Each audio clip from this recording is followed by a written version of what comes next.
നിങ്ങൾ സ്വർണം കെട്ടവൻ ആരപ്പ എന്ന പാട്ടിറക്കിയില്ലേ? ശബരിമലയുടെ 10,000 ഇരട്ടി സ്വത്തല്ലേ ഈ അയോധ്യയിൽ? എന്താ ഒരു പാട്ടിറക്കാത്ത? എന്താ ക്യാമ്പയിൻ ചെയ്യാത്ത? ഈ സ്വർണം കട്ട കേസിലെ പ്രതി ചാർട്ടേഡ് ഫ്ലൈറ്റിൽ ഉണ്ടായിരുന്നോ VD സതീശിന്റെ കൂടെ? ഈ സ്വർണം കട്ട കമ്പനിയുടെ അഡ്വക്കേറ്റ് കേരളത്തിൽ അഡ്വക്കേറ്റ് ആയിട്ട് നിങ്ങൾ നിയമിച്ചായിരുന്നോ?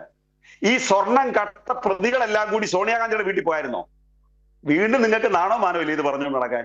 എന്നിട്ട് പ്രിയങ്ക ഗാന്ധി ഉൾപ്പെടെ കൊണ്ടു കൊടുത്ത വെള്ളി കട്ടയുണ്ടല്ലോ, അതാ മോഷിച്ചുകൊണ്ട് പോയെ.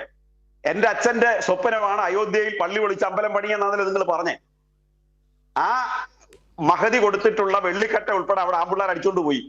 200ഓളം വെള്ളിക്കട്ടകൾ അടിച്ചോണ്ട് പോയി. അയോധ്യയിൽ കർസേവ നടത്തിയ നേതൃത്വത്തിൽപ്പെട്ടവരാ അത്. രാഹുൽ ഗാന്ധി എന്താ സമരരംഗത്തിറങ്ങാത്തെ? നേരത്തെ ശ്രീ അജിംഷാദ് പറഞ്ഞതുപോലെ കെജ്രിവാൾ ഉൾപ്പെടെ അവിടെ ചെന്ന്, എവിടെ രാഹുൽ ഗാന്ധി, എവിടെ പ്രിയങ്ക ഗാന്ധി, എവിടെ കോൺഗ്രസ് നേതൃത്വം, എവിടെ ഈ അമ്പലം കൊള്ളയടിച്ചുകൊണ്ട് പോയവർക്കെതിരായിട്ട് എന്താ പ്രതിഷേധം ഇല്ലാത്ത? ഇപ്പൊ നിങ്ങളുടെ ശത്രു വെറും മാർക്സിസ്റ്റ് മാത്രമാണ്, കമ്മ്യൂണിസ്റ്റുകാർ മാത്രമാണ്. അതിനെ ഒടുക്കി കഴിഞ്ഞാൽ നിങ്ങൾ രക്ഷപ്പെട്ടു എന്നാണ് നിങ്ങൾ നിൽക്കുന്നത്. അതുകൊണ്ട് അത്തരം പ്രചാരണ പ്രവർത്തനങ്ങൾ നിങ്ങൾക്ക് കുറച്ചു നാൾ നിങ്ങൾക്ക് വിജയിക്കാൻ പറ്റി. അത് നിങ്ങളുടെ മാത്രം ഗുണം കൊണ്ടല്ല.